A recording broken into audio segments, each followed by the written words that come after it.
Business people from Kenya and South Africa are holding a joint summit today aimed at seeking investment opportunities in both countries.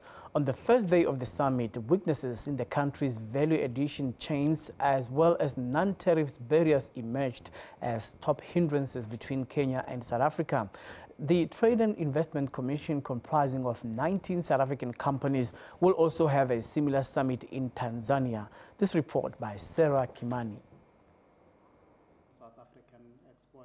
On the first of a three-day business summit bringing together investors from Kenya and South Africa, officials from Kenya lamented the trade imbalance between the two economic powerhouses. The latest data shows exports from Kenya at below 3% of imports from South Africa. So the total exports to South Africa dropped in 2017 to 26.78 million from US 40.68 million in 2016.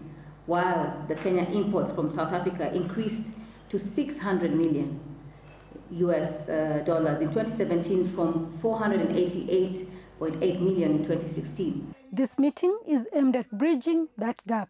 The question that stands before us, what is it that we're doing it differently? And I think we are known as Africans all over the world that we are good at imbizos. Implementation is very important. Lack of value addition was identified as one of the reasons for Kenya's low exports to South Africa. Kenyan businessmen also lamented non-tariff barriers like lengthy paperwork and bureaucracy as some of the impediments to accessing the South African markets. I've made several trips to South Africa, to the permit office in Pretoria, trying to get an import license for camel meat and camel products like meat and milk. But to this date, we don't have any joy from that side. Not one to give up, Mohammed has devised other ways of accessing the market. Go to Mauritius, they are slaughtered, they are packaged and then sent to South Africa. Kenya is hoping to tap into South Africa's more developed manufacturing sector.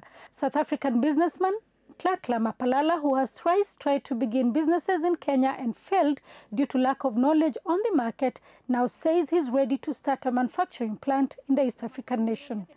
Under Kenyan laws, the government is duty-bound to provide sanitary towels to all school-going girls. Tlatla says he will tap into this opportunity.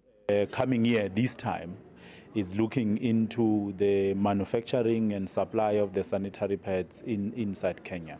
President Uhuru Kenyatta has set increasing manufacturing, affordable housing, universal healthcare and food security as the 4 priority pillars of his development agenda during his second and final term.